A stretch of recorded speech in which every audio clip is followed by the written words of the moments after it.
Hello, my friends. Welcome back to the garden. I'm here with my snippers as we get ready to walk through the garden. As you can see, we are in October and the garden is starting to get ready to go to sleep for the winter, but not yet, not quite yet.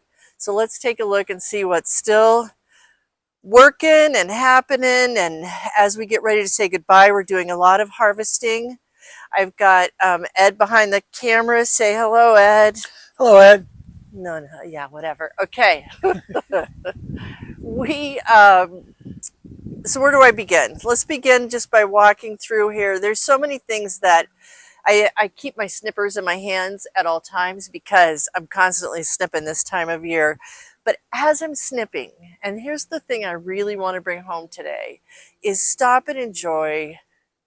You know, it's that whole thing, don't be sad that it's over, be happy that it happened. And remembering that as we go through the garden, looking at, you know, some things that are still thriving, like the cool weather crops here in the lettuce bed.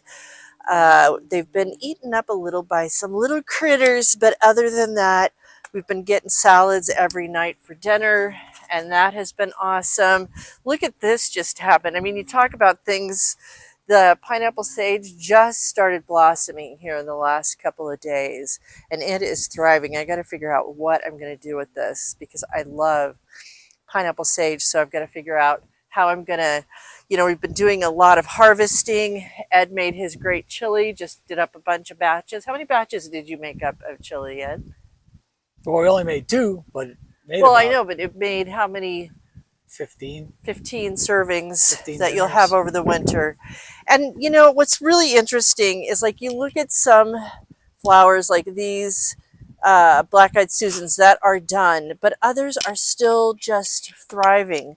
My recommendation is to try to break it down as much as you can. That's why I'm always walking around with my snippers, so that you can still see what's still doing good through the stuff that's dying back. And also there's some flowers like these black-eyed Susans that if you leave them, a lot of people believe that you should leave them up for the birds, etc. But what happens is they end up seeding all over your garden. That's how I got these black-eyed Susans here that used to just be over here. Now, I'm not complaining about it, but I think it's a good thing to start snipping back and taking care of that. We talked last couple of weeks ago about the transplanting we did. So we've got this bed ready for planting in the spring. We're pretty much done. And look at the tomatoes. Yesterday, I did a major cleansing of them, and there's still some left, but the week ahead we've got 40-degree nights, so you know, they just start to lose their flavor. But I'm going to leave them on because I have a bunch in the house already that we made some great marinara last night, and been drying a lot of them for tomato powder. And the basil this afternoon I'm going to get to and make more and more pesto. I love to freeze the pesto. And one of the things that I'll tell you, a lot of people say don't let your basil flower. I like to let it flower for the pollinators to get the joy of the flowers, and the flavor is still so good in the flowers as well. So I will put the flowers actually in my pesto. So, and look at these zinnias. These Aztec zinnias are just absolutely gorgeous. Still happy, still blooming, doing their thing. So even in October, we still have, there's so many leaves coming down from the trees. And it's that time of year too that I think that you can't be such a picky gardener anymore, because there's just so many things happening every day that are out of your control. We had huge windstorms here yesterday. That, look at those. Obviously, we didn't clean that one up. We I didn't didn't even clean see it that in the out, corner there. right? Where did that come from? Where did it come that from? came from the porch. My poor asters got beat to death yesterday. Yeah, they shut the power off yesterday. But as we walk around and we look, I mean, just look at these cosmos. They're still just loving life. that there's a lot of work I need to clean up. We're getting ready to head out of town for a few days, and so I really want to, with those 40-degree nights happening, I need to prepare. And a lot of times people will think it's the first frost, but it's really some of these cold nights that really start to shut the garden down quite a bit. What else? Oh, let's go back over here to the marigolds. Okay. And you know, we have one of the things we have in our garden is this chimenea, which we absolutely love because it's just such a beautiful thing to have here. I mean, even some mornings, on these chilly mornings, I like to get the chimenea going as I hang out here. But look at these marigolds. They are absolutely beautiful. And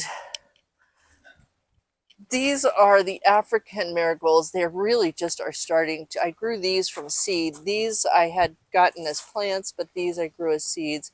And they're just really starting to harvest. So a frost will knock them out. So I'm hoping that they will last till we get back, because I like to make some wreaths and garlands out of them. The kale is doing great over here. We, so this year, and I've shared in previous videos, this kohlrabi, I got this as by mistake, but they've been so cool to look at all summer. I haven't done anything with them.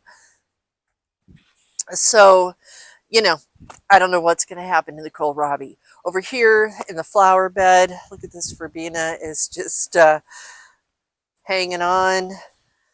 We've got a lot of heucheras that I just absolutely love all year long. But this time of year, look at these. If that doesn't say fall color right over there, can you get those, Eddie, with the red color in them against the yellow? Just beautiful. Some zinnias over here. Yeah, I mean, it's all still alive, but you know it's going to go. So cut it back as you can. We've cut watering. What do we cut? We've cut watering back to once a day, Eddie? Yeah, just 5 minutes at 9 o'clock in the morning. Yeah.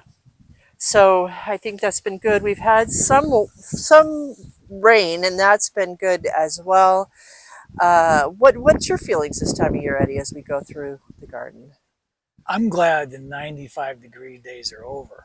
We've had Yes. them since June. It seems like, It was a hot summer. oh It my was a God. really hot summer for But us. yeah, the garden was great this year. It was really great. Oh, and then one more thing. I was hoping for this video I could show you something, but I can't. So we did this artichoke. I've shared this in the videos before. You know, now artichokes are not prone for Colorado weather, but I love them so much. It must be the California girl in me. I was born and raised in Southern California. But I was hoping we would have the purple flower of the artichoke here for this video, but it's waiting. It's making me wait, that patience of waiting, and hopefully it happens before the frost comes. So that'll be here, and I'll share this. I've been sharing it in my shorts here on YouTube, so keep an eye out for that. And yeah, just take the time, enjoy your garden right now. Again, don't be sad that it's over, be happy that it happened. Make notes to yourself, journal of what was great this summer, what didn't work out so good.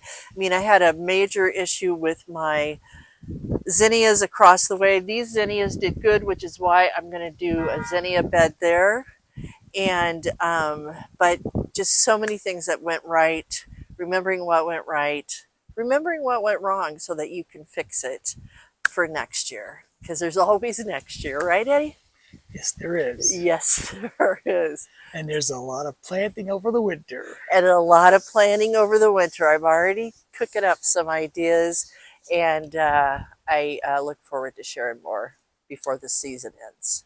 All right, take good care. As the garden begins to rest, I'm reminded that this too is a season of grace.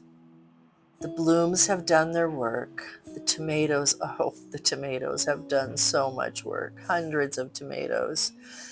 And now it's time for both the garden and me to take a breath, to enjoy these moments while they last.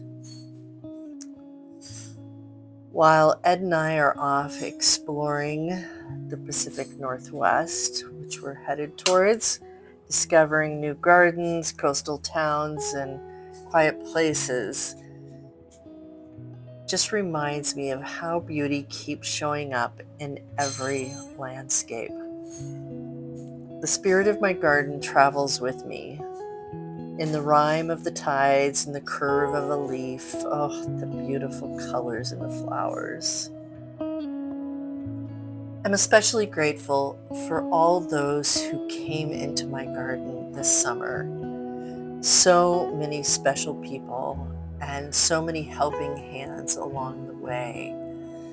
The Pooches, Abby and Luna playing in the garden. Just recently, my daughter and her family. Just really specialness. It's a time for rest and reflection and letting go of what has been and trusting what will bloom again in this beautiful place I get to call my garden. As Dr. Seuss reminds us, and the quote I said earlier, I'm going to define it now, which is actually, don't cry because it's over, smile because it happened. Until next time, may you find your own moments of stillness, and as you say goodbye to your own gardens, I hope that you feel the peace that comes before the frost with those final buds get ready to blow. And as I say goodbye, don't forget to subscribe, like, and comment. We sure appreciate you being here.